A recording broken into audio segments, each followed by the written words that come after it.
तमसा परस्तात् तमेव विदित्वा अतिमृत्युमेति नान्यः पन्था विद्यते यनाय नान्यः पन्था विद्यते यनाय। ఓం శాంతి శాంతి శాంతి ఓం.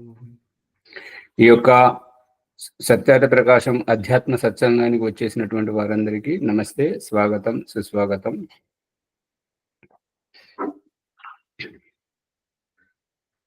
ప్రభాకర్ గారు, సువర్చలమ్మ గారు అందరూ ఈ ప్రకృతి గురించి చెప్పేటప్పుడు పరమాత్మ గల ప్రభాకర్ గారు ఏమంటున్నారంటే, పరమాత్మ ఉన్నాడు కాబట్టి మనం చూడగలుగుతున్నాము, శ్వాస తీసుకోగలుగుతున్నాం అనేటువంటి. శ్వాస తీసుకునేటువంటి సామర్థ్యం మనది, చూడగలిగేటువంటి సామర్థ్యం మనది, ఆత్మది, కళ్ళది కాదు. రోడ్డు రవాణా శాఖ మంత్రి మనకు రోడ్లు వేయించాడు, వాహనం వ్యవస్థ చేశాడు, మనం యాత్ర చేస్తున్నాం. యాత్ర చేసేటప్పుడు చూసేది, మాట్లాడేది, వినేది అంతా మనమే, వాహనం కాదు. రోడ్డు రవాణా శాఖ మంత్రి అనుగ్రహిస్తేనే మనము టికెట్ గురించి మాట్లాడడం కానీ, మనం దిగవలసినటువంటి ఊరు వచ్చినప్పుడు ఆపమని ఆయన దింపితే మనం దిగుతున్నాం అనేది కాదు మన ఉద్దేశం, మన జీవాత్మని. రోడ్డు రవాణా శాఖ మంత్రి ఒక వ్యవస్థను చేపట్టాడు, దాన్ని మనం వినియోగించుకుంటున్నాం. అతడు మన గురించి ఈ వ్యవస్థ చేశాడు. భగవంతుడు వ్యవస్థాపకుడు. మాట్లాడడానికి, వినడానికి, శ్వాస తీసుకోవడానికి, సుఖదుఖాలు అనుభవించడానికి భగవంతుడు కాదు. భగవంతుడు వ్యవస్థ చేశాడు. ఆ అనుభవించే సుఖదుఖాలు అనుభవించేటువంటి సామర్థ్యం, కర్మఫలం అనుభవించేటువంటి సామర్థ్యం, దుఃఖం వచ్చినప్పుడు ఏడవడం, దేవుడున్నాడు కాబట్టి ఏడవట్లేదు, మనకు దుఃఖం కలిగింది కాబట్టి ఏడుస్తున్నాం. సుఖం వచ్చినప్పుడు సంతోషించడము, ఆనందపడడం, దేవుడున్నాడని కాబట్టి సంతోషపడడం, ఆనందపడడం కాదు, మనకు సంతోషం కలిగింది కాబట్టి మనం సంతోషపడుతున్నాం, ఆనందపడుతున్నాం. దేవుడు వ్యవస్థాపకుడు.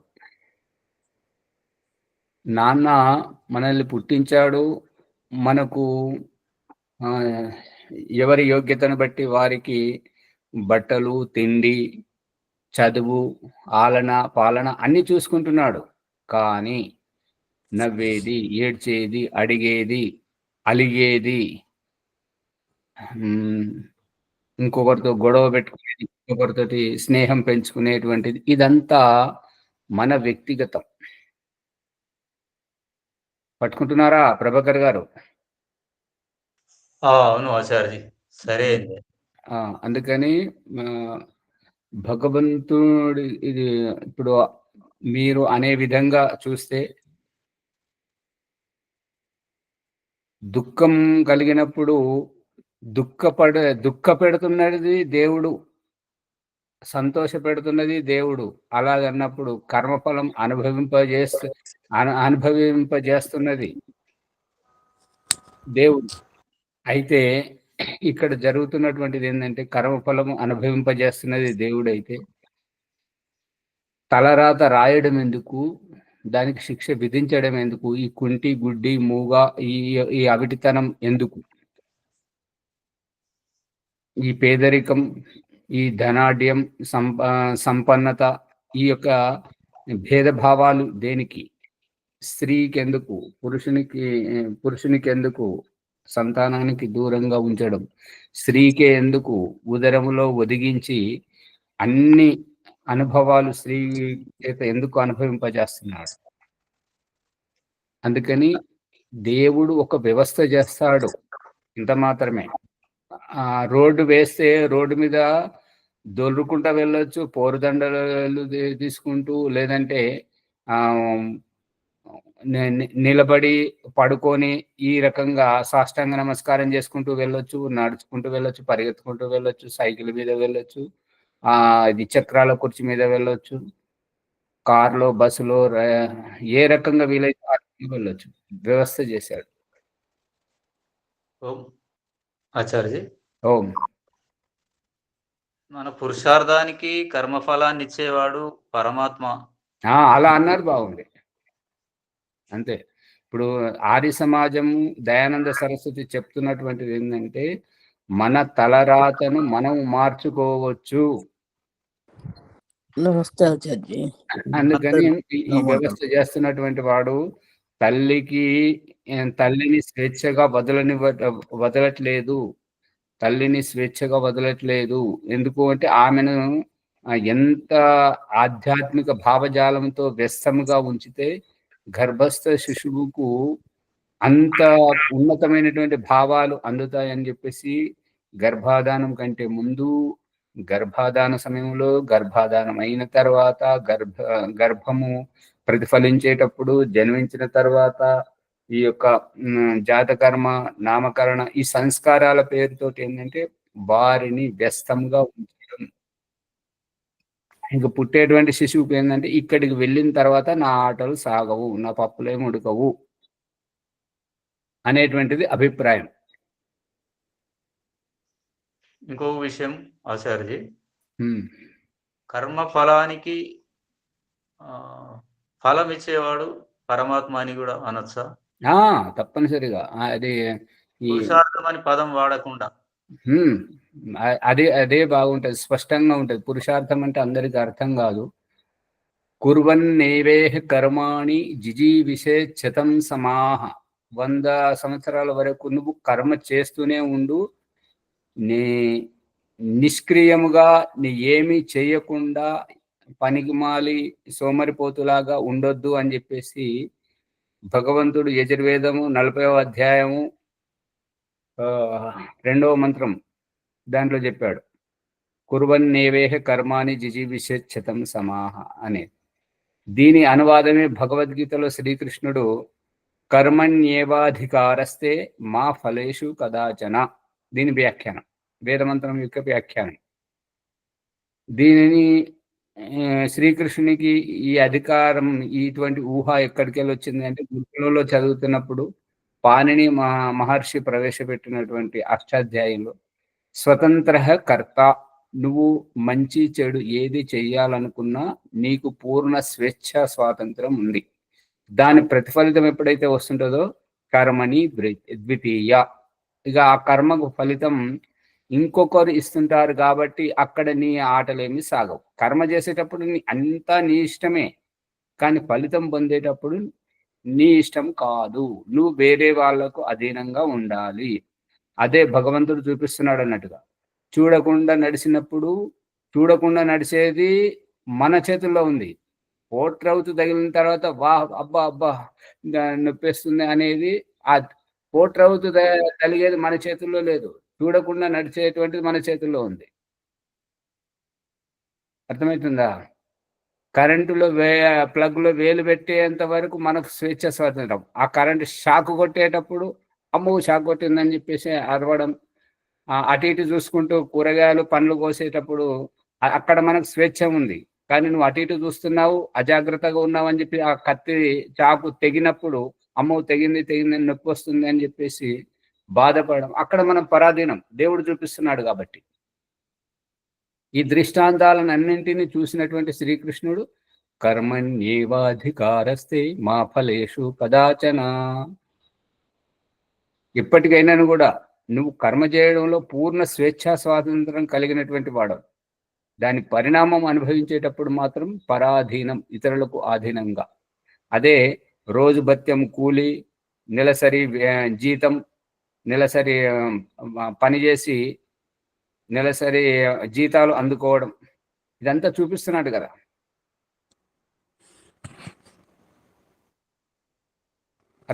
చేసిన తర్వాత ఫలితాన్ని అనుభవించటం తప్పనిసరిగా.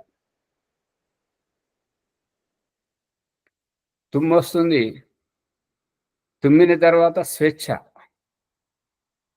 అజాగ్రత్త వల్ల అనారోగ్యం వచ్చింది, అది బాగయిన తర్వాత మంచిది. అజాగ్రత్తలో మనకు స్వేచ్ఛ ఉంది, అనారోగ్యం దగ్గర అప్పుడు మనం వైద్యునికి అధీనంగా ఉండాల్సిందే, చికిత్సకు అనుకూలంగా వ్యవహరించాల్సిందే. తప్పు చేసే వరకు మన చేతుల్లో, అది పట్టుకునేటువంటి వాళ్ళు పోలీసులు వచ్చినప్పుడు అక్కడ మన పప్పులేం ఉడకవు. ఇక బడికి వెళ్ళే వరకు మనకు పూర్తి స్వేచ్ఛ.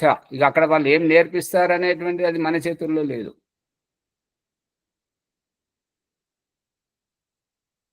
అర్థం కావట్లేదా?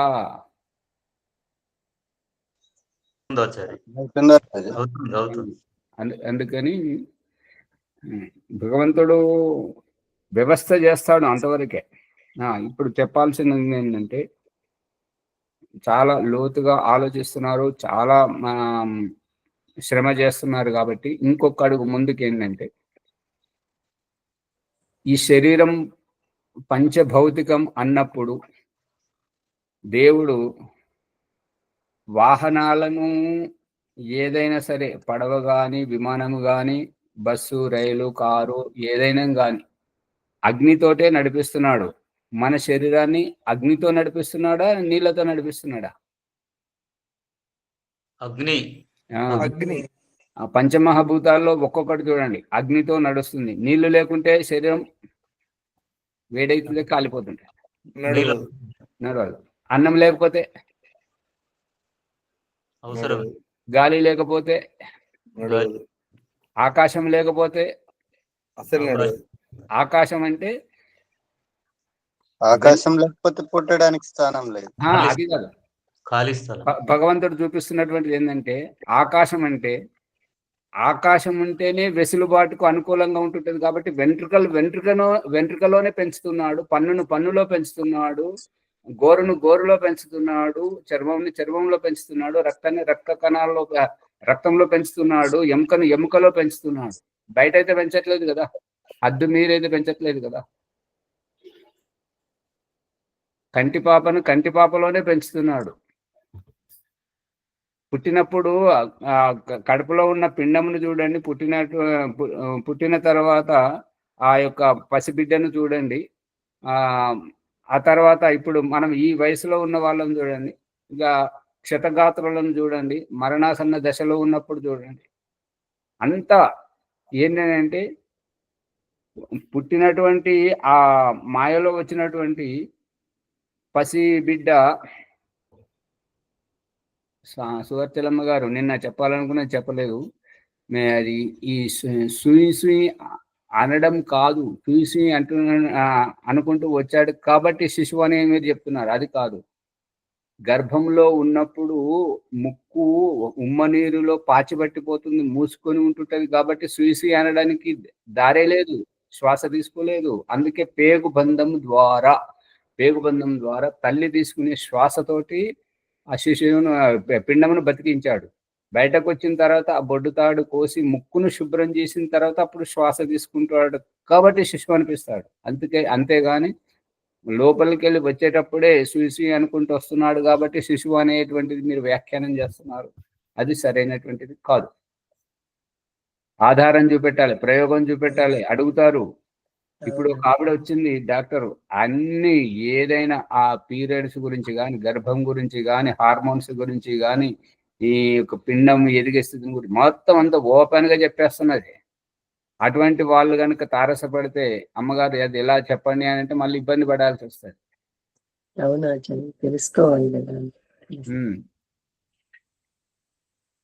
సాధ్యమైనంత వరకు మనం తప్పు చెప్పకుండా ఉండడానికి జాగ్రత్త పడాలి. ఇప్పుడు ఇవాళ భీమరావు గారు ప్రారంభం ఎంత అద్భుతంగా ప్రారంభించారు, ముగింపు దశకు వచ్చేసరికి మళ్ళీ ఆ శబ్దాలను ఏరుకుంటున్నారు. అది మారాలి. భీమరావు గారు మొదట ఎట్లయితే ప్రారంభించారో అది చాలా బాగుంది భాష. సరే ఆచార్య, అదే స్థితిలో ఉండండి. ఇప్పుడు మన ప్రకరణంలోకి వెళితే ఇప్పుడు సారాంశం ఏంటంటే, పంచమహాభూతాలను మనం ఎలా అనుభవిస్తున్నాం. పంచమహాభూతాల బయట మనకు ఉనికి లేదు అనేటువంటిదే పంచమహాభూతాల్లో మనల్ని ఇమిడింపజేస్తున్నటువంటి ఈ రహస్యాన్ని చెప్పడం కూడా ప్రయత్నించండి ప్రకృతి గురించి చెప్పినప్పుడు. మునిగారు పట్టుకుంటున్నారా?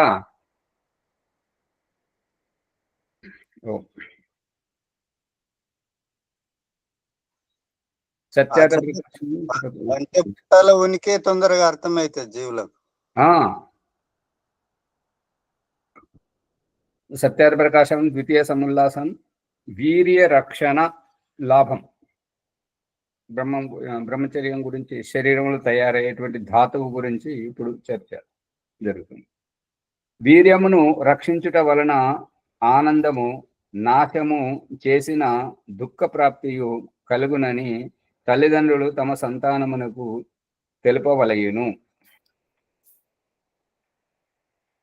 ఈ యొక్క బట్టలు కట్టుకునేటువంటి ఉద్దేశం, మన చేతులు అక్కడి వరకే వెళ్ళి పదే పదే బాల్యావస్థ నుంచే, శిశువు దశ నుంచే ఆ స్పర్శతోటి ఒక రకమైనటువంటి ఆనంద అనుభూతి వస్తున్నందువల్ల పదే పదే స్పర్శించడంతో వీర్యము చిక్కబడటం కంటే పనసపడడం ద్వారా దుర్బలముగా, శక్తిహీనంగా మారేటువంటి ఆస్కారం వస్తుంది. కాబట్టి మానవేతరుల ప్రాణులకు పడుకోబెట్టి నడిపిస్తున్నాడు కాబట్టి అందుబాటులోకి అందవు. ఉపస్థేంద్రియం అనేటువంటిది కేవలం మానవులకే అవకాశం ఉన్నది కాబట్టి మానవులకు వస్త్రధారణ అర్థమవుతుంది కదా. వేరే మానవేతర ప్రాణులకు ఎప్పటికీ వివస్త్రంగా ఉంటాయి కాబట్టి వాటిలో మర్మాంగాల పట్ల ఆకర్షణ అనేటువంటిది ఉండదు. మానవులు ఆవరణ చేసుకుంటారు కాబట్టి సూర్యరశ్మి పడకపోవడం వల్ల మూసి మూసి తెరిసేసరికి ఆకర్షణగా ఏర్పడుతుంటది. అందు గురించి మానవేతరుల ప్రాణులకు రజస్వల అయినప్పుడు మాత్రమే ఆ యొక్క వాసన దానితోటి ఆకర్షణ ఏర్పడుతుంటుంది. మానవులకు ఏంటంటే ఈ యొక్క కప్పి ఉంచినటువంటి ఆవరణం తొలగిపోయిన ప్రతిసారి ఆకర్షణగా, ఉత్తేజనగా తెలుస్తుంటుంటాయి.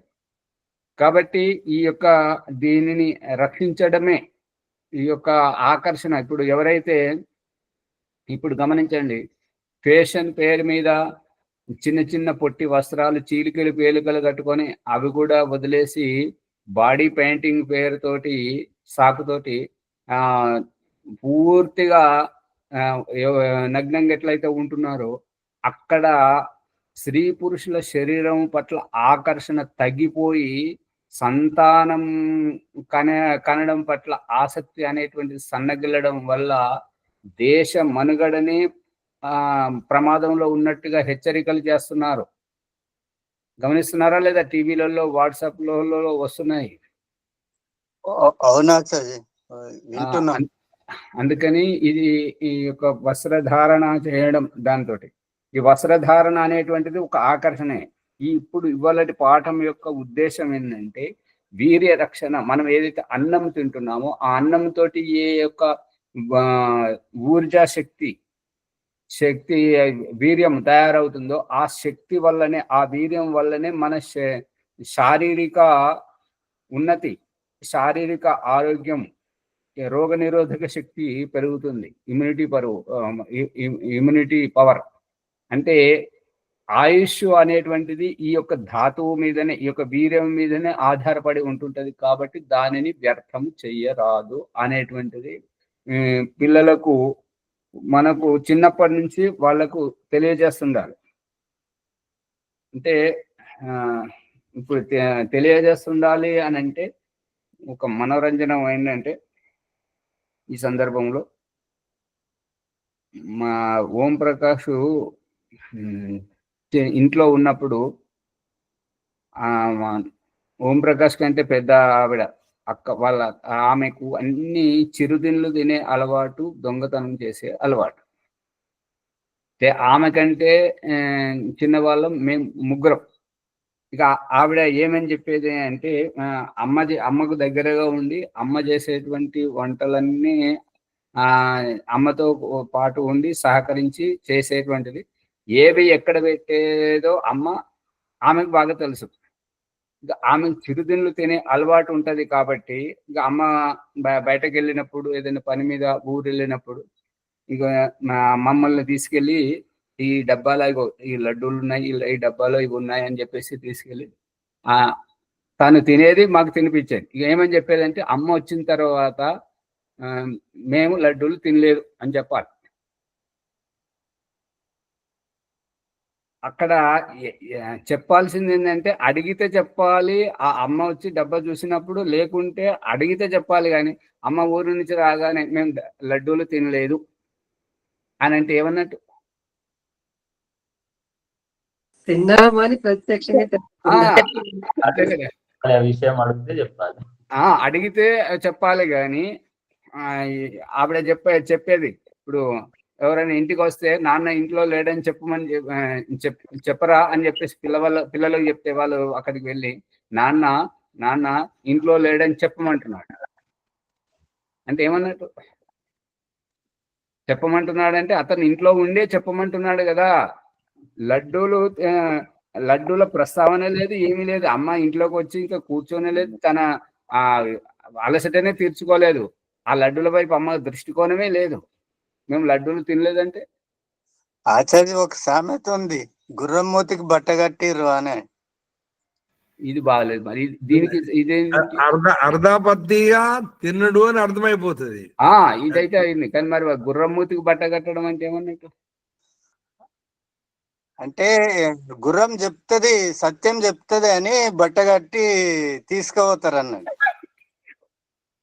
మరి మీరు చెప్పాల్సింది చెప్పట్లేదు, మాకు అర్థం కావట్లేదు. కానీ మరి గుర్రం మూతికి బట్ట కట్టడం అంటే దాన్ని ఇప్పుడు దూడకు బుట్టి కడుతుంటారు కదా, ఎక్కడ పడితే అక్కడ ఏది మట్టి గిట్లా తినకూడదు ఉండడానికి. బట్ట కట్టినా బుట్టి కట్టినా ఒకటే కదా. దీంతో ఏం తెలుస్తున్నది? బుట్టి కడితే మేత అని. సరే వదిలేండి, సాగతి చేస్తే దానికి సమయం నష్టమవుతుంది. కాబట్టి విషయం ఏంటంటే అప్రాసంగికంగా అంటే ఇప్పుడు లడ్డూలు అడిగితే తినలేదు అని చెప్పడం వేరు, అడగకున్నా తినలేదు అని చెప్పడం అంటే మేమే తిన్నాము అని చెప్పడం. అదే అతి వినయం అనేది. గురించి తెలిసిపోయిందని అర్థమైంది. తెలిసిపోయిందని కాదు, ఇప్పుడు అమ్మాయి ఏమనకుండా చూసిన తర్వాత అమ్మ అనలేదు కదా, అమ్మ ఊహకే లేదు ఆ లడ్డూల విషయము. మీరు తిన్నారని ఆమె అడగనే లేదు. చూసినప్పుడు ఏమనకుండా ఇక అంతే కదా. అంటే వీళ్ళు దొంగతనం చేస్తారు కానీ దొంగతనం చేయడం కూడా తెలియదు అని అర్థం. వాళ్ళు పట్టుకునే కంటే ముందు మేమే దొంగలు అని తమను తాము చేసే విధం. ఇట్లా ఎవని శరీరమున వీర్యము సురక్షితముగా ఉండునో అతనికి ఆరోగ్యము, బుద్ధి, బలము, పరాక్రమము వృద్ధి అయి మిక్కిలి సుఖము ప్రాప్తించును. ఎవరిలోనైతే ఈ యొక్క ధాతువు శరీరములో ఉంటుంటుందో వారు సురక్షితంగా, వారికి మంచి ఆరోగ్యము, బుద్ధి బలము, పరాక్రమములు వృద్ధి అయి ఎక్కువ సంతోషము ప్రాప్తించుకుంటారు. వీర్యమును రక్షించు రీతి ఇది. ఇక ఆ ధాతువును రక్షించే విధి ఏంటంటే, రక్షించేటువంటి విధి ఇక్కడ రక్షించే విధి చెప్పలేదు కదా. రక్షించే విధి ఏంటంటే ఆ ప్రస్తావన తీసుకురావద్దు, ఆ విషయాల వైపు ఆ యొక్క ఉపసేంద్రియం ఏంటంటే కేవలం విసర్జన సమయంలోనే స్పర్శించాలి, శుద్ధి చేసుకోవాలి. ఆ తర్వాత స్పర్శించకూడదు, ఆ వైపు ఆ దృష్టికోణమే ఉండకూడదు అనేటువంటి విధంగా జాగ్రత్త పడడం, మహాపురుషుల జీవిత చరిత్రలు చదవడం, రాజా మహారాజుల యొక్క కథలు చెప్పుకోవడం, ఇంకా గొప్ప గొప్ప విషయాలు చర్చించుకోవడం వల్ల అటువైపు దృష్టి పోదు కనుక రక్షించుకోవడం జరుగుతుంటది. మళ్ళీ ఆ యొక్క ధాతువు పల్చబడేటువంటి స్ఖలితమయ్యేటువంటి ఈ యొక్క ఏంటంటే అత్యంత చేదుగా, అత్యంత ఉప్పు కారముగా మా ఇటువంటి ఏవైతే ధాతు సంరక్షణకు విఘాతం కలిగించేటువంటి పదార్థాలు ఏవి సేవించకుండడం మంచిది. పడుకునేటప్పుడు కూడా ఏంటంటే కాలు మీద కాలు వేసుకొని పడుకోవడం కానీ, ఇంకా ఇప్పుడు భగవంతుడు ఏం చూపిస్తున్నాడు అని అంటే, పడుకునేటప్పుడు ఎడమ పక్కన పడుకొని ఎడమ చేతిని మలుసుకొని తల కింద పెట్టుకొని ఈ ఎడమ కాలును నిటారుగా చాపడం, కుడి కాలును కొంచెము వంచి పడుకోబెట్టడం శిశువులను చూపిస్తున్నాడు కదా. దాంట్లో ఒకవేళ పొట్టలో వాయువు తయారైనా కూడా వాయువు ఎప్పటికప్పుడు వెళ్ళిపోతూ ఉంటే మనకు ఎటువంటి ఇబ్బంది కలగదు అనేటువంటి విధంగా. అంటే ఉపస్థేంద్రియము వద్ద వేడి పెరగకుండా జాగ్రత్త పడడం చాలా ఉత్కృష్టం, మంచిది. మళ్ళీ ఎప్పటికప్పుడు శుభ్రత కూడా పాటించాలి. శుభ్రత పాటించాలి. ఒకటి, ఇతరుల వస్త్రాలు ధరించకుండడం. ఈ ఇన్ఫెక్షన్ రావడం ఏంటంటే శుభ్రత లేకపోవడం, ఇతరుల వస్త్రాలు ధరించడం వల్ల ఈ యొక్క ఇన్ఫెక్షన్ అనేటువంటిది తడిగా ఉండడం, కురుపులుగా ఉండడం, మంట రావడము, ఈ యొక్క ఎర్రబారిపోవడం అటువంటివి వస్తుంటుంటది. అదంతా అపరిశుభ్రత కారణంగా వస్తుంటుంటది అన్నమాట. దానికి నివారణగా ఏంటంటే అమృతధారగా పెట్టుకోవడం కానీ పైనుంచి, మళ్ళీ శుభ్రతగా ఉండడం, మంచి స్వచ్ఛమైనటువంటి వస్త్రాలు వేసుకోవాలి. ఇంకా స్నానం చేసేటప్పుడు నీళ్ళల్లో ఒకరోజు ఒక చెంచా ఉప్పు, మరొక రోజు ఆ అమృతధార యొక్క 4-5 చుక్కలు, మరొక రోజు కొంచెం పసుపు, ఆ రకంగా ఈ వాడుతూ ఉంటుంటే మన శరీరం మీద ఏది ఉన్నా కూడా అన్ని బ్యాక్టీరియా అంతా తొలగిపోతుంటది, మంచిగా ఉంటుంటది, ఎటువంటి ఇన్ఫెక్షన్లకు దారివ్వదు.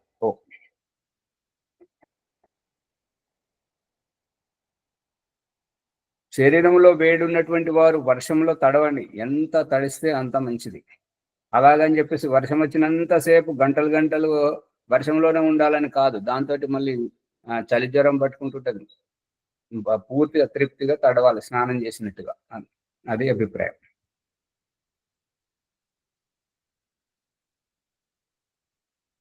ఓమాచార్యజీ, అమ్మా, ఇప్పుడు సబ్బు ఉంటుంది కదా, కుటుంబంలో అందరూ ఒక సబ్బు వాడచ్చా లేకపోతే ఎవరిది వారు వాడుకోవాలి? సబ్బు వాడకపోతేనే మంచిగా ఉంటుంది. ఒక్కొక్క శరీరతత్వం ఒక్కొక్కరిది కాబట్టి ఎవరిది వారు విడివిడిగా ఉంచుకుంటే బాగుంటుంటది. అది స్వచ్ఛతకు ఎవరికి వారు ఉంటే బాగుంటది. ఎవరిది అందరిది ఒకరు స్నానం చేసి దాన్ని మళ్ళీ నీళ్ళతో కడగరు కదా, ఆ సబ్బు పెట్టుకొని అదే నురుగుతో అట్లాగే పెట్టేస్తుంటారు. మళ్ళీ వేరే వాళ్ళు పోయి మళ్ళీ రుద్దుకోవడం, అట్లా ఆ సబ్బులో అది ఏమంటారు కుంకుడుకాయ ఆ కొరికేటువంటి విధానం ఉంటుంటది. కాబట్టి ఆ బ్యాక్టీరియానైతే దరి చేరనివ్వకపోవచ్చు, కాకపోతే అది పెట్టుకోకపోవడమే మంచిది. ఒకరి సబ్బు ఒకరు. మంచి ఆధ్యాత్మికంలో ఉన్నటువంటి వాళ్ళు ఎక్కువ ఆయుష్ కావాలి అని అనుకుంటే ఈ సబ్బులకు దూరంగానే ఉండండి. సబ్బులలో అదేంటంటే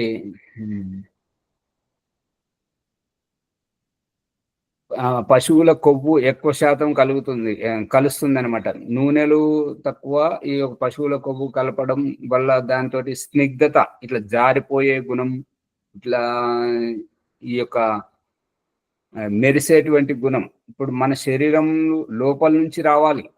లోపల నుంచి అది ఉత్పన్నం చేసుకొని ఈ స్నిగ్ధత అనేటువంటి లోపల నుంచి పైకి కనబడాలి. అంతేగాని మన పైకి నుంచి పెట్టుకునేటువంటిది కాదు. అందుకని తక్కువ శాతం తల వెంట్రుకలకు సబ్బు పెట్టవచ్చు.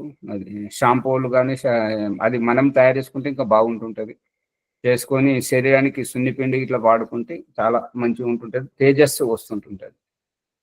ఈ యొక్క సబ్బుల వల్ల డ్రై అవుతున్నాయి అని చెప్పేసి ఈ ఫేస్బుక్లో వస్తున్నాయి, యూట్యూబ్లలో వీడియోలు వస్తున్నాయి.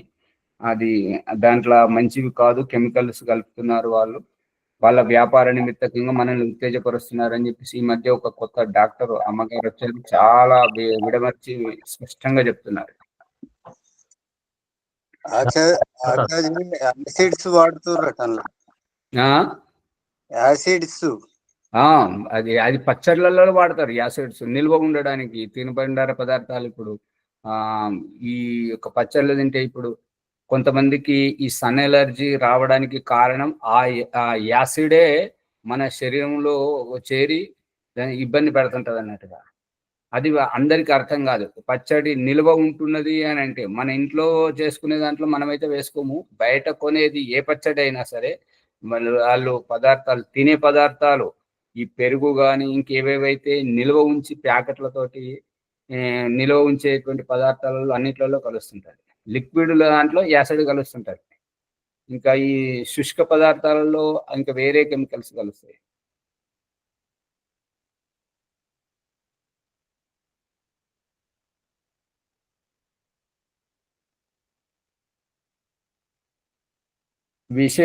విషయముల కథ, ఇక వీర్యాన్ని రక్షించుకోవడం గురించి చెప్తున్నాడు. ఏంటంటే విషయములను అంటే ఏదైతే మనల్ని ఉత్తేజపరచడమో, ఆధ్యాత్మిక గురువు సత్సంగంలో ఏమని చెప్తుంటారు అంటే, ఈ వ్యాపారాలు ఏవైనా సరే, పెన్ను కావాలన్నా, వస్త్రాలు కావాలన్నా, కంప్యూటర్ కావాలన్నా, పంప్ సెట్లు కావాలన్నా, ఏది కావాలన్నా స్త్రీలను తీసుకొచ్చి వాళ్ళ సౌందర్యాన్ని చూపెట్టి ఈ యొక్క వ్యాపార వస్తువులను వ్యాపార వస్తువుల పట్ల మనల్ని ప్రభావితం చేయడానికి వ్యాపార సాధనంగా స్త్రీల సౌందర్యాన్ని వాడి చూపించడం. అదే ఇక్కడ చెప్తున్నది ఏంటంటే విషయముల కథ. ఇప్పుడు పంపు సెట్కు స్త్రీలను అక్కడ చూపించడానికి అవసరం ఉంది, అక్కడ రైతును చూపించవచ్చు కదా. అంటే మగవారిని చూస్తే అంతగా ఉండదు, స్త్రీలను చూస్తే అట్లా అని. ఇంకా పెన్ను కోసం కానీ, ఇంకా సబ్బు కోసం కానీ, ప్రతిదానికి ఇట్లా ఉత్తేజనం కలిగించడం, అది ఈ విషయాసక్తత. మనకు అదే కామవాసన రేకెత్తింపజేయడం ఈనాటి వ్యాపార ప్రకటనల యొక్క ఉద్దేశం. విషయ లోలుర సాంగత్యం అంటే ఎవరైతే అటువంటి విషయం గల కామం గురించి చర్చించేటువంటి, కామాసక్తి గలటువంటి వారి సాంగత్యం, వారి స్నేహము, విషయముల ధ్యానము, కళలు కన్నా కూడా ఇది మితిమీరినప్పుడు ఎట్లా ఉంటుంటది అని అంటే, కొంతమంది చాలా మంది వచ్చారు అడుగుతున్నారు ఏంటంటే, మేము ధ్యానం చేస్తుంటే కూడా మా కుల దేవతలు పార్వతి కానీ, సీతమ్మ కానీ, లక్ష్మీదేవి కానీ వారితో కామక్రియలు చేస్తున్నట్టుగా కళలు వస్తున్నాయని చెప్పడం. ఇటువంటిది టీవీ ఇంటర్వ్యూలలో ఎంతో మంది చెప్పారనమాట. ఆ రకంగా విషయముల యొక్క ధ్యానం, స్త్రీ దర్శనము, స్త్రీతో ఏకాంత సేవనము, సంభాషణము, స్పర్శము మున్నగు కర్మల నుండి బ్రహ్మచారులు వేరుగా ఉండి ఉత్తమ శిక్షణను, పూర్ణ విద్యను పొందవలయును. శరీరమున వీర్యము లేనివాడు నపుంసకుడు. ఇప్పుడు ఈ కంప్యూటర్ దగ్గర ఉండడం, ఈ సెల్ ఫోన్లు ఎక్కువగా వాడడం, మరియు ఈ ల్యాప్టాప్ కానీ ఇంకా ఇవి ఇంటర్నెట్ ఎవరైతే ఎక్కువగా వాడుతూ ఉంటుంటారో వారిలో ఈ యొక్క వీర్యంలో ఉండేటువంటి క్రోమోజోములు తగ్గిపోయి వీర్యము పలసబడి నపుంసకులుగా అవుతున్నటువంటి ఎన్నో దృష్టాంతాలు వస్తున్నాయి, టీవీలో వస్తున్నాయి, పేపర్లో వస్తున్నాయి. కాబట్టి దీనిని తక్కువ వాడితే బాగుంటుంది సాధ్యమైనంతగా.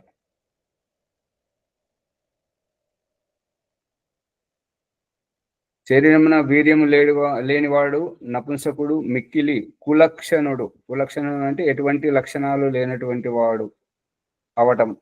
ప్రమేహ రోగము కలవాడు, దుర్బలుడు, నిస్తేజస్కుడు అంటే ఎటువంటి తేజస్సు లేనివాడు, ఎవరైనా చూస్తే తలదించుకునేటువంటి వాడు. నిర్బుద్ధి, ఎటువంటి స్ఫూర్తి చురుకుదనము లేనటువంటి వాడు. ఉత్సాహము లేనటువంటి వాడు, సాహసము లేనటువంటి వాడు. ధైర్యము, బలము మున్నగు గుణములు లేనివాడై నశించును. మీరి ప్రథమ వయస్సున సుశిక్షణము అంటే ఇటువంటి విషయాలు చెప్పాలన్నమాట. ఇవన్నీ విషయాలు పిల్లలకు తెలియజేస్తే వారిలో వీర్య రక్షణ అనేటువంటిది జరుగుతుంటది.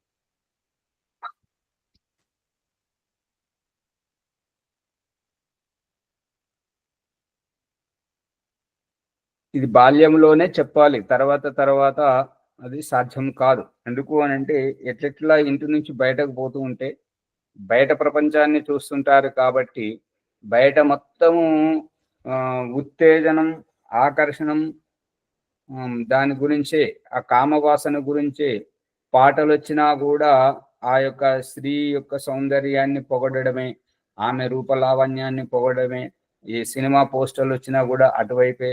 మళ్ళీ ఇంకేదైనా కథలు చెప్పినా, ఇంకేదైనా వ్యాపార ప్రకటనలు ఉన్నా అన్ని ఆ వైపే మొగ్గు చూపిస్తున్నాయి. కాబట్టి ఆ దశకు వెళ్లే లోపే తల్లి ఒడిలో ఉన్నప్పుడే ప్రేమతోటి అన్ని విషయాలు, నువ్వు ఇలా చెయ్యవద్దు, ఇలా చేస్తే మంచిది కాదు అని కొన్ని విషయాలు తప్పు చెప్పొద్దు, నీతులు అసలే చెప్పొద్దు. ఉన్నది ఉన్నట్టుగా ఇలా చేస్తే ఇలా అవుతావు, ఇలా చేస్తే ఇలా అవుతావు, నీవు గొప్పవాడివి కదా, గొప్పవారైతే ఈ రకంగా ఉండాలి అనేటువంటి మంచి విషయాలు చెప్పాలి.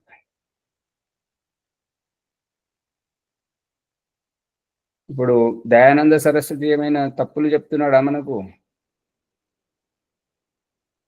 ఏమైనా నీతులు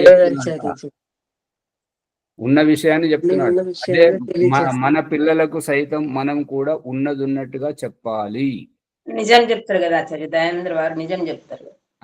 అలాగే మన పిల్లలకు కూడా మనం నిజం చెప్పాలి. నిజం చెప్పినప్పుడు వాళ్ళ మనసులో ఒకసారి కూర్చోండిపోతే వాళ్ళకి ఏదైనా సందేహం వచ్చినప్పుడు మొట్టమొదట సంప్రదించేటువంటిది మనల్నే.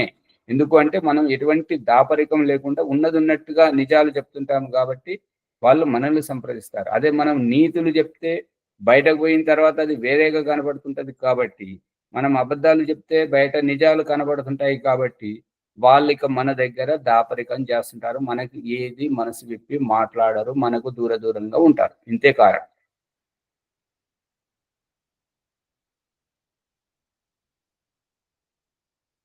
మీరి ప్రథమ వయసున సుశిక్షణము, విద్యాగ్రహణము, వీర్యరక్షణము చేయుటలో తప్పు చేసిన మరలా ఈ జన్మమున మీకు అమూల్యమైనటువంటి సమయము లభింపజాలదు. అంటే ఇలా తప్పులు చేసుకుంటూ పోతే మళ్ళీ ఇటువంటి మంచి విలువైనటువంటి సమయం, ఏదైతే విద్య నేర్చుకోవాలో, ఏదైతే గొప్పగా ఎదగాలో, ఏదైతే నువ్వు సైంటిస్ట్ కావాలనుకున్నావు, గొప్ప విద్వాంసుని కావాలనుకున్నావు, ఒక ఋషి కావాలనుకున్నావు, ఒక డాక్టర్, ఇంజనీర్ కావాలనుకున్నావో, అక్కడ ఆ యొక్క పెద్దగా గొప్పగా ఎదిగించడానికి ఏ ఊర్జా శక్తి అయితే అవసరం ఉంటుంటుందో ఆ ఊర్జా శక్తి ఈ విధంగా ఇక్కడ నశిస్తుంటది. కాబట్టి నువ్వు గొప్పగా కాలేవు అనేటువంటిది పిల్లలకు అర్థమయ్యేటట్టుగా చెప్పాలి. మేము గృహకార్యములను నిర్వర్తించుచు జీవించు సమయముననే మీరు విద్యను గ్రహించి శరీర బలమును పెంపు చేసుకొనవలెను. మేము అంటే తల్లిదండ్రులము. మేము మీ యొక్క అమ్మ నాన్నలము. మేము మా ఇంటి పాలనలో మేము నిర్వర్తిస్తున్నాము. నువ్వు చదువుకోవాలంటే నీకు మంచి బట్టలు కావాలి, నీకు భోజనం కావాలి, మంచి ఇల్లు కట్టుకోవాలి, సైకిలు, కారు, బంగ్లాలు కావాలి కదా. దానికోసం మేము డబ్బు సంపాదిస్తుంటాము. మేము ఈ రకంగా సంపాదనలో ఉన్నప్పుడు నువ్వు మంచిగా చదువుకొని గొప్పవాడిగా ఉండాలి అని పిల్లలకు వారి యొక్క విలువైనటువంటి సమయం యొక్క రహస్యాన్ని చెప్పాలి.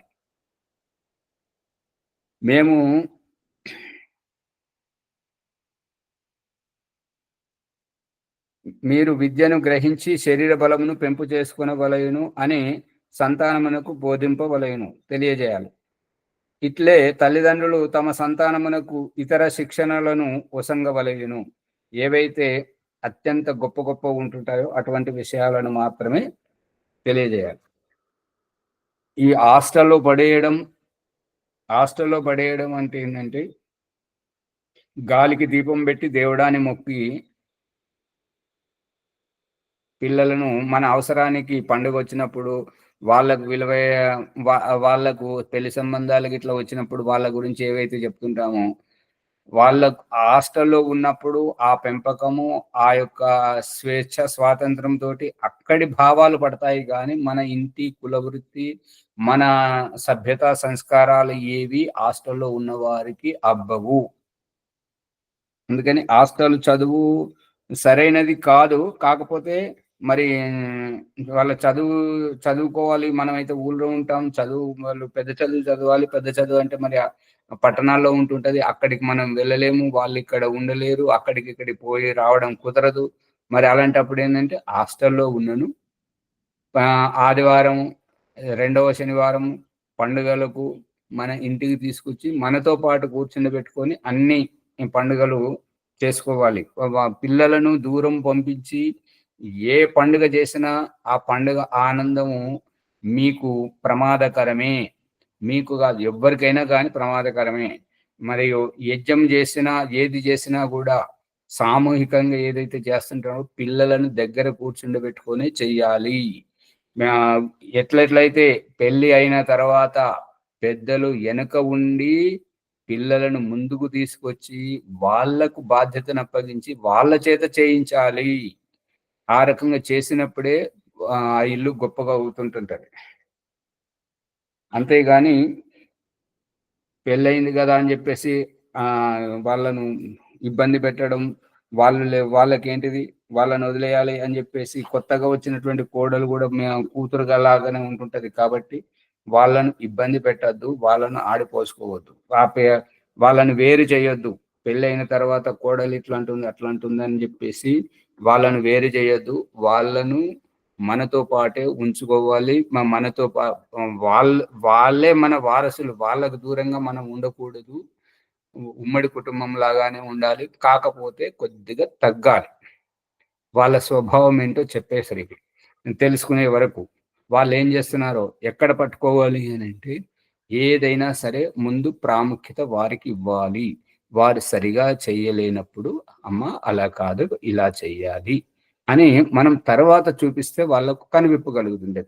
అంతేగాని ముందే అట్లా కాదు ఇట్లా చేయి, ఈ రకంగా చేయి అని చెప్పేసి మనము వారి మీద రుద్దడానికి ప్రయత్నం చేస్తే వాళ్ళ ఆ స్వాభిమానం దెబ్బతింటుంటది. అంతే తేడా. అందుకని సర్దుకొని పోయే విధంగా, ఎందుకంటే నిలబడాల్సింది వాళ్ళు. వాళ్ళ జీవితంలో వాళ్ళు గొప్పగా కావాలి అంటే మనం కొద్దిగా వెనకకు తగ్గాలి. ఇప్పుడు అత్యంత బాధ ఎప్పుడు కనిపిస్తుంది అని అంటే వాళ్ళకు నడవనికి రాదు, కూర్చోనికి రాదు. పిల్లలకు ఏమో దూరం కూర్చుండబెడతారు. వాళ్ళు వచ్చి కుర్చీలు వేసుకొని యజ్ఞం దగ్గర కూర్చుంటుంటారు. ఇక దానికి ఒక పండితుడు ఏమంటాడంటే ఈ కుర్చీల కాళ్ళు ఇరగొట్టు, అప్పుడు కానీ బుద్ధి వస్తుంది వీళ్ళకు. పిల్లలను ముందుకు తీసుకురావాలి. అంటే వీళ్ళు చేయకూడదని కాదు, ముందు పిల్లలతోటి కలుపుకొని చేయాలి. వాళ్ళను దూరంగా వెళ్ళనివ్వకూడదు. ఆ రకంగా చేసినప్పుడే వాళ్ళు మనం నేర్పించేటువంటివన్నీ నేర్చుకుంటారు. అంతేగాని వాళ్ళను కాదని మనం చేస్తే మనది ఏది సఫలం కాదు. అది ఉద్దేశం. అందుకని గుర్తుపెట్టుకోండి.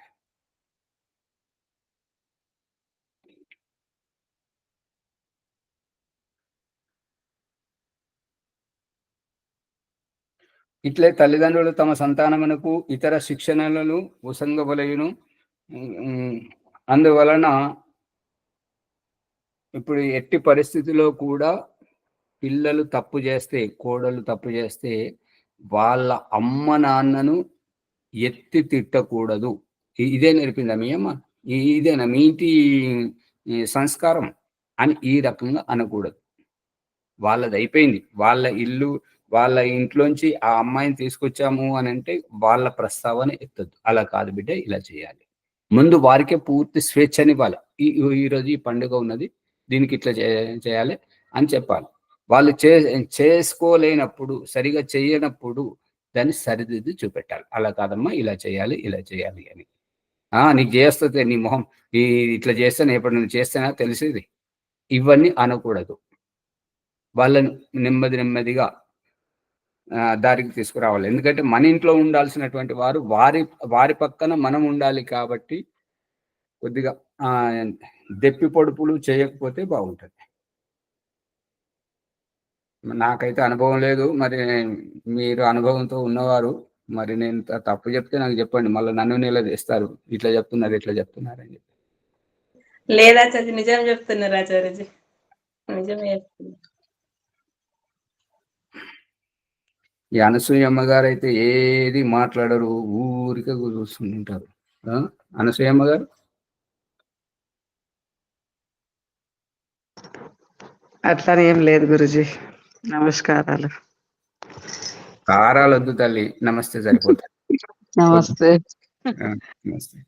అదే తప్పు చెప్తే రాజమణమ్మ గారు సూచించాలి. ఎందుకంటే మన నా తప్పు, నేను తప్పు చెప్పేసి సవరించుకుంటాను. మళ్ళీ ఇంకొక దగ్గర చెప్పాను కదా ఇంకొకసారి. అట్లా అన్ని అది మన అనుభవాలు మీకు అన్ని అనుభవాలు ఉన్నాయి కాబట్టి మీకు మీ బిడ్డలాంటి వాళ్ళం కాబట్టి మీరు చెప్తున్నారు కదా ఆచార్యజీ. అమ్మగారు మొదటి శబ్దము చాలా ప్రమాదకరమైనటువంటిది. అన్ని అవును. అనుభవాలు ఉన్నాయి మీకు, అత్యంత అనుభవం కాదండి.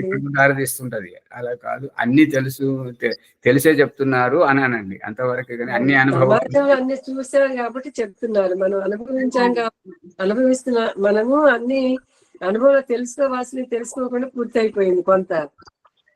అందుకని మనకంటే చిన్న వాళ్ళకి తెలియజేయటం అనేది. మంచిగా ఉండాలని చెప్తుండ్రు ఆచార్య. అవును.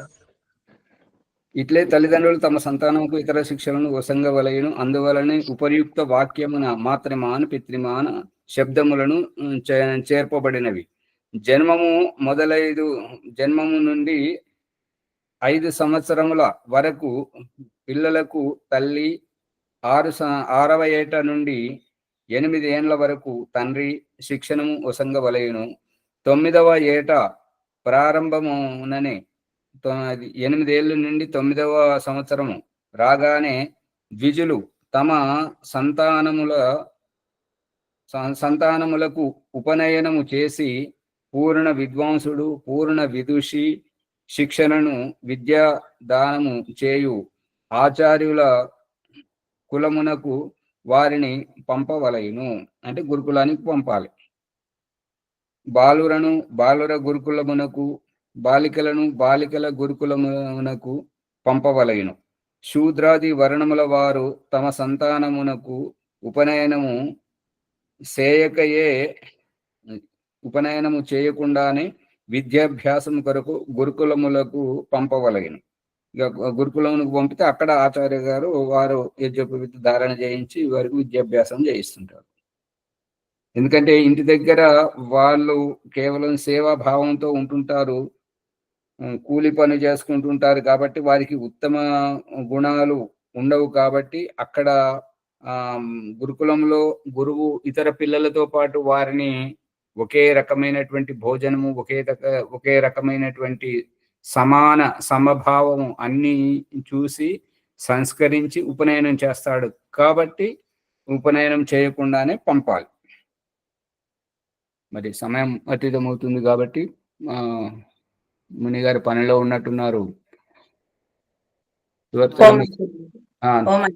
అమ్మా, ఈ ప్రశాంతరం బట్టి అమ్మ అంటే చెప్పడానికి ఇష్టం పడచ్చా, లేకుంటే ఎన్ని లోకాలు గాలించినా పడచ్చా?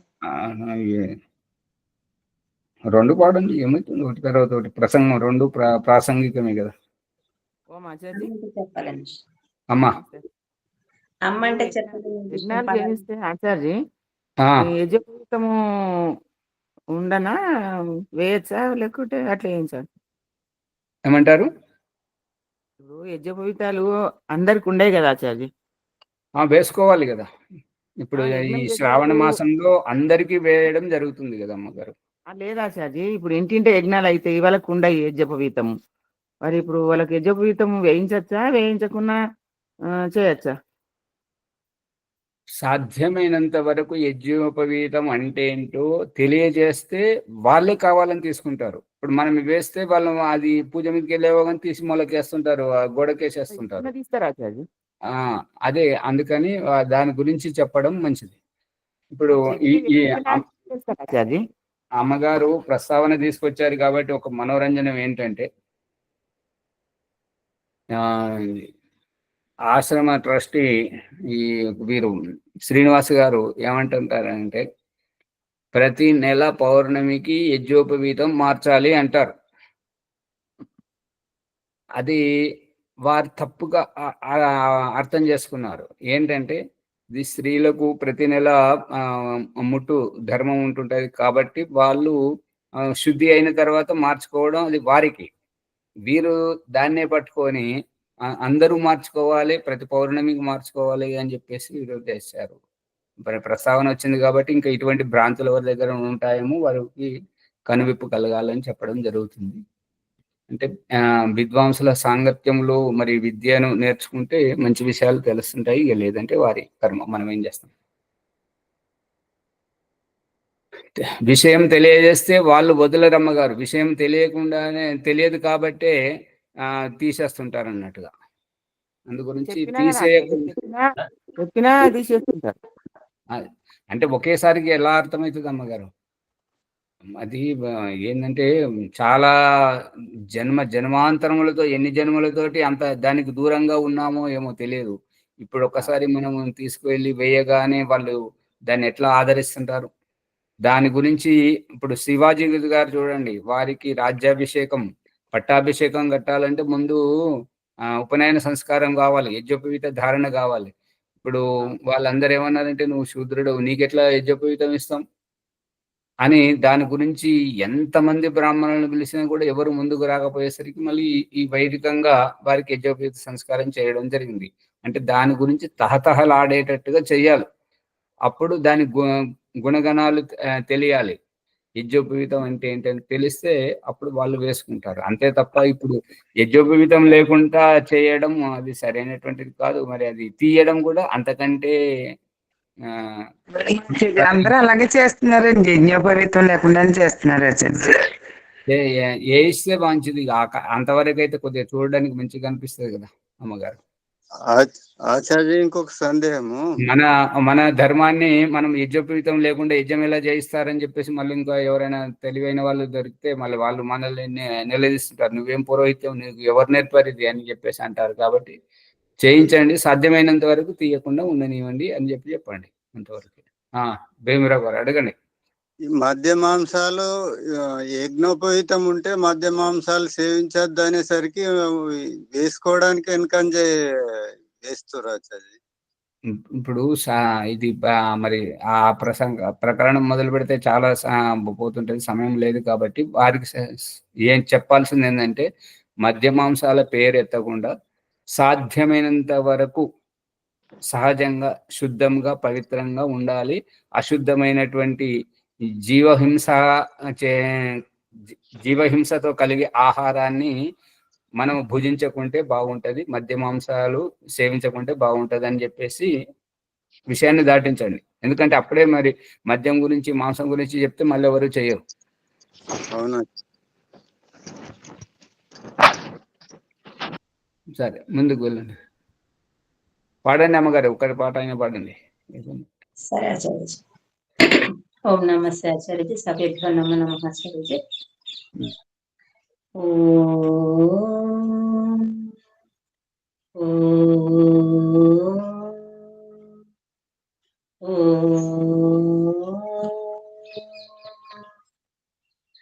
అమ్మంటే చెప్పలేనంత ఇష్టం, నాన్న అంటే అంతులేనంత ఇష్టం, మాకెంతో ఇష్టం. అమ్మంటే చెప్పలేనంత ఇష్టం, నాన్న అంటే అంతులేనంత ఇష్టం, మాకెంతో ఇష్టం. అన్ని తీర్థాలు అమ్మలోనే ఉన్నాయి, అన్ని దేవతలు నాన్నలోనే ఉన్నారు. అమ్మగారు, ఈ రహస్యం ఏంటంటే, అమ్మ అంటే ఒక స్త్రీ శరీరంను చూసి పొగడమే తప్ప, లలిత సహస్ర పారాయణంలో జరిగేది ఏంటిది? స్త్రీమూర్తిని పొగడడం.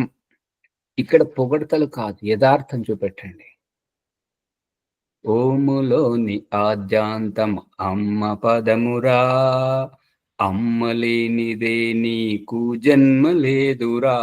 ఈ వాస్తవానికి తీసుకురండి వాళ్ళను. కేవలం శరీరం చూసి పొగిడితే ఏమొస్తుంది అమ్మగారు? ఎన్ని లోకాలు గాలించిన దాంట్లో ఏంటంటే అమ్మ విలువను గురించి చెప్తున్నారు కదా. అది మరి అంటే బాధపడతారని చెప్పేసి అనాల్సి వస్తుంది మధ్యలో ఆపి. ఓం ఆచార్జీ, కొంతమందికి ఈ రీతిలో అర్థమవుతుంది ఆచార్జీ. అంటే ఇక వాళ్ళకు లోతు అర్థం కాని వారికి ఈ పొగడతలే అర్థం అవుతుంటాయి. కానీ పొగడతలతోటి ఏంటంటే వాస్తవం తెలియదు అని నా అభిప్రాయం. మీకు ఎలా నచ్చుతారో చేయండి. కొనసాగించండి అమ్మగారు. మైక్ బంద్ చేశాను. ఆధ్యాత్మికంగా ఉన్న వాళ్ళకి ఇలా చెప్పాలి ఆచార్జీ, కొంతమందికి అలా చెప్పాలి ఆచార్జీ. కావచ్చు. సరే, పాడాలా సార్? ఇక మీ ఇష్టం. నేనే చెప్పండి, మీ ఇష్టం. అమ్మగారు అంటున్నారు కదా, సరే కానివ్వండి, కానీ పాడండి. అన్ని తీర్థాలు అమ్మలోనే ఉన్నాయి, అన్ని దేవతలు నాన్నలోనే ఉన్నారు. అమ్మ నాన్నల కన్నా లేదు జగమున మిన్న, శాస్త్రములు పలికే ఈ మాట స్పష్టం. అమ్మంటే చెప్పలేనంత ఇష్టం, నాన్న అంటే అంతులేనంత ఇష్టం.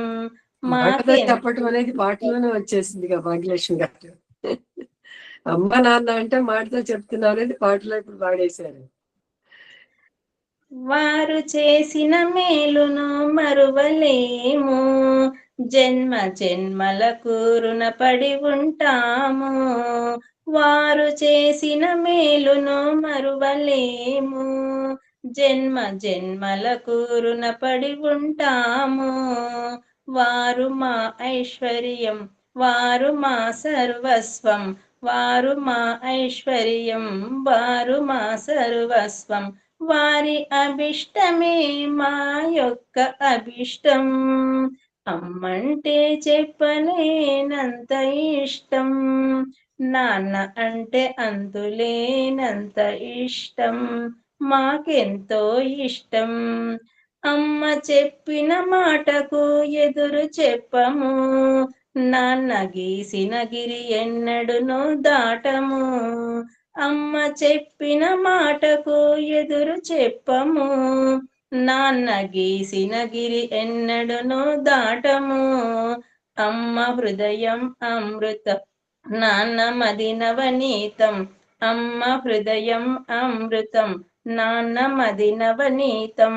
కలుగనీయములే వారికి ఏ కష్టం, అమ్మంటే చెప్పలేనంత ఇష్టం, నాన్న అంటే అందులేనంత ఇష్టం, మాకెంతో ఇష్టం. ధన్యవాదములు ఆచార్య. ఈ పాట ఎట్లా అనిపించింది అంటే నా అభిప్రాయం చెప్తాను. చిన్నపిల్లలకు మనం చిన్నప్పుడు పాటలు చెప్తాను చూసారండి, సేమ్ అదేనమాట. దాన్ని సఫలం చెయ్యాలి అంటే దీనికంటే ఇంకొంచెం ముందుకి ఆచార్య గుర్తు చేశారు చూసారండి. అమ్మ ఓంలోనే ఉన్నది అమ్మ పదం అనేటటువంటిది, అది రావాలన్నమాట. అప్పుడు అది ఆధ్యాత్మికలో పనికొస్తుంది. సరే ఆచార్య, ఇది బాలవర్గల పాడాలి ఆచార్య. బాలవర్గ ఉంటది కదా, దాంట్లో మంచిగా అంటే అర్థం తల్లిదండ్రుల పట్ల కోపంగా ఉండి వాళ్ళకు చిన్న పిల్లలు ఉంటారు కదా, వాళ్ళ దగ్గర పాడాలి. అంతేగాని పెద్దవాళ్ళు ఎదుగుతున్న వాళ్ళ దగ్గర ఏంటంటే దీంట్లో అమ్మ గొప్పతనం ఒక్కటి కూడా లేదు. అమ్మ గొప్పతనం చూపించుకుంటూ వారి గొప్పతనానికి మనం ఒదిగిపోతున్నట్టుగా రావాలి గేయం. అప్పుడు ఎవరైనా కూడా దాన్ని స్వీకరిస్తుంటారు. ఇదేంటంటే దాన్ని ఏమంటారు కదా, వన్ సైడ్ లవ్ అంటారు కదా, ఒక వైపు నుంచి.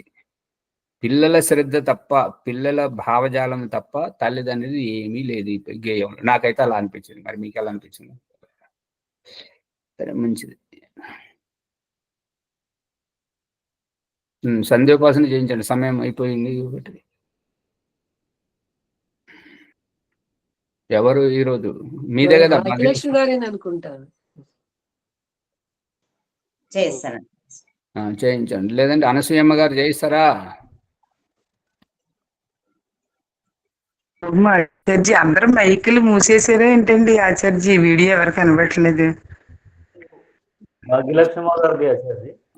సరే, చేయించండి అమ్మ గారు, భాగ్యలక్ష్మి గారు. అథ వైదిక బ్రహ్మ సందేహము. ఓం అమృతోపస్తరణమసి స్వాహ, ॐ अमृताभिधानमस्ये स्वाहा। ॐ सत्यं यशः श्रीर्मैत्रीः श्रयतां स्वाहा। ॐ षण्णो देवीरभिष्टया आपो भवन्तु पेतये षण्यो रविस्रवन्तु नः। ॐ वाक् वाक् ॐ प्राणः प्राणः ॐ चक्षुः चक्षुः ॐ श्रोत्रं श्रोत्रम् ॐ नाभिः ॐ हृदयम् ॐ कण्ठः ॐ शिरः ॐ बाहुभ्यां यशोबलम् ॐ करतलकरपृष्ठे ॐ भूः पुनातु शिरसि ॐ भुवः पुनातु नेत्रयोः ॐ स्वः पुनातु कण्ठे ॐ महः पुनातु हृदये ॐ जनः पुनातु नाभ्याम् ॐ तपः पुनातु पादयोः ॐ सत्यं पुनातु पुनः शिरसि ॐ कं ब्रह्म पुनातु सर्वत्र ॐ भूः ॐ भुवः ॐ स्वाहा ॐ महः ॐ जनः ॐ तपः ॐ सत्यम् ॐ इदं च सत्यं चाभिधातपसो जायत ततो रात्र्या जायता ततः समुद्रो अर्णवः ॐ समुद्रादर्णवाददि संवत्सरो अजायत अहोरात्राणि विदुददिश्वस्य मिषतो वशे ॐ सूर्याचन्द्रमसौ दाता यथा पूर्वमकल्पयतो दिवं च पृथिवीं च आन्तरिक्षमतो स्वः ॐ षण्णो देवीरभिष्टया आपो भवन्तु पीतये षण्यो रविस्रवन्तु नः ॐ प्राचीदिगग्निरधिपतिरसितो रक्षितादित्या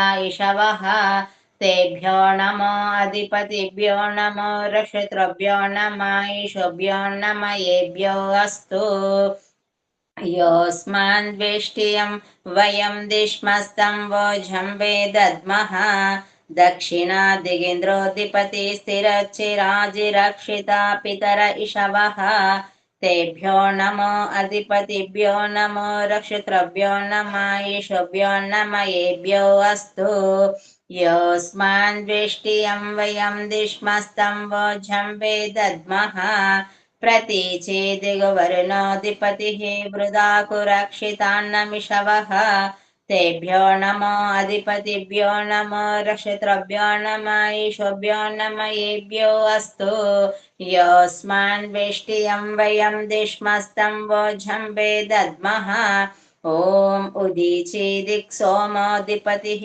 स्वजो रक्षिता शनिरिषवः तेभ्यो नमो अधिपतिभ्यो नमो रक्षितृभ्यो नम ईशुभ्यो नम येभ्यो अस्तु योऽस्मान्द्वेष्टियं वयं दिश्मस्तं वोझं वेदद्मः प्रतीचेदिगुवर्णोऽधिपतिः वृदाकुरक्षितान्नमिषवः तेभ्यो नमो अधिपतिभ्यो नमो रक्षितृभ्यो नम ईशुभ्यो नम येभ्यो अस्तु योऽस्मान्द्वेष्टियं वयं दिश्मस्तं वोझं वेदद्मः उदीचेदिक् सोमोऽधिपतिः स्वजो रक्षिता शनिरिषवः तेभ्यो नमो अधिपतिभ्यो नमो रक्षितृभ्यो नम ईशुभ्यो नम येभ्यो अस्तु योऽस्मान्द्वेष्टियं वयं दिश्मस्तं वोझं वेदद्मः ध्रुवादिग्विष्णुरधिपतिः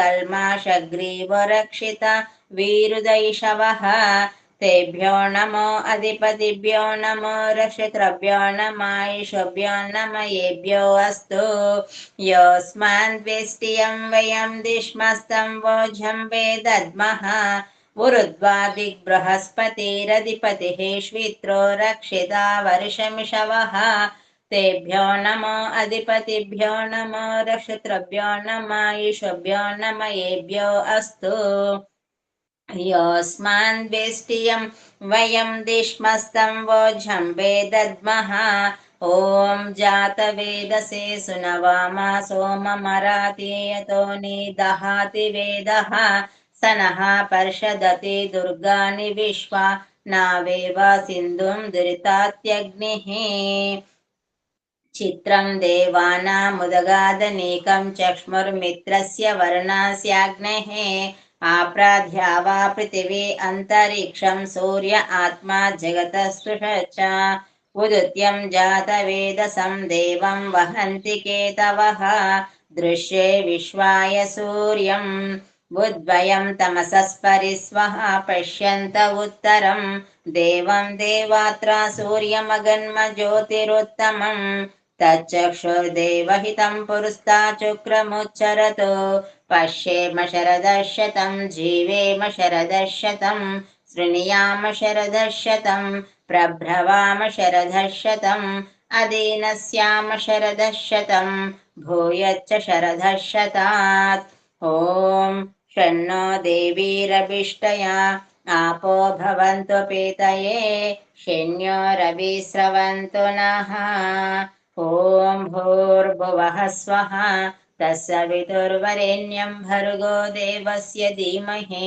धियो यो नः प्रचोदयात् हे रक्षक सच्चिदानंद స్వరూప జగతుత్పాదక దేవ నీ దివ్య విజ్ఞాన స్వరూపమును మేము నిత్యము ఉపాసింతుము మాకు సద్బుద్ధులనిచ్చి సత్కర్మములు ఆచరించినట్లు అనుగ్రహింపుము స్వామి హే పరమేశ్వర దయానిదే మీ కృప వల్ల జప ఉపాసనాది కర్మములను చేస్తున్న మేము ధర్మ అర్థ కామ మరియు మోక్షంల సిద్ధిని సత్వరంగా ప్రాప్తించుకొందుము గాక ఓం నమః శంభవాయ చ మయో భవాయ చ నమః శంకరాయ చ మయస్కరాయ చ నమః శివాయ చ శివతరాయ చ ఓం శాంతి శాంతి శాంతి ఇది వైదిక బ్రహ్మ సందేశం ఆచార్యజీ ఓం నమస్తే ఆచార్యజీ ధన్యవాదాలు. శాంతి భాగ్యలక్ష్మి చెప్పండి. శాంతి శాంతి పాఠం. పాఠం చెప్పండి. ఈ ఎపిసోడ్ గురించి అందరూ ముఖ్యమైన విషయం ఓం నమస్తే ఆచార్య సర్వేభ్యో నమో నమః. శరీరరక్షణ వలన ఆరోగ్యము, బుద్ధి, బలము, పరాక్రమం, సుఖం ప్రాప్తించుననే అత్యంత ముఖ్యమైన విషయాలు ఉన్నాయి. కాబట్టి ఈ విషయంలో శరీరోన్నతికి, ఆత్మికోన్నతికి కావాల్సిన విషయాలు ఉన్నాయి. అందుకే అందరం దీన్ని లైక్ చేసి, షేర్ చేసి, సబ్స్క్రైబ్ చేద్దాం. గంట సింబల్ నొక్కి అందరికీ ఈ విషయాల్ని తెలియజేద్దాం. తర్వాత శాంతి పాఠం చెప్పండి. శాంతి పాఠం. ఓం ద్యౌ శాంతి అంతరిక్షం శాంతి పృథివీ శాంతి అపశాంతి ఓషధయ శాంతి వనస్పతే శాంతి విశ్వే దేవా శాంతి బ్రహ్మ శాంతి సర్వం శాంతి శాంతిరేవా శాంతి సామా శాంతిరేధి. ఓం శాంతి శాంతి శాంతి. ఓం సర్వేభ్యో నమస్తే ఆచార్య నమస్తే. ఓం నమస్తే ఆచార్య సర్వేభ్యో నమో నమః. వరలక్ష్మమ్మ గారు, అనసూయమ్మ గారు కెమెరా ఓపెన్ చేశారు, చూడండి. చూసారా? నమస్తే నమస్తే నమో నమః. నమస్తే ఆచార్య. నమస్తే. నమస్తే చెప్తున్నారు, చూడండి. నమో నమః. నమస్తే ఆచార్య సర్వేభ్యో నమః. నమస్తే ఓం నమస్తే సర్వేభ్యో నమో నమః.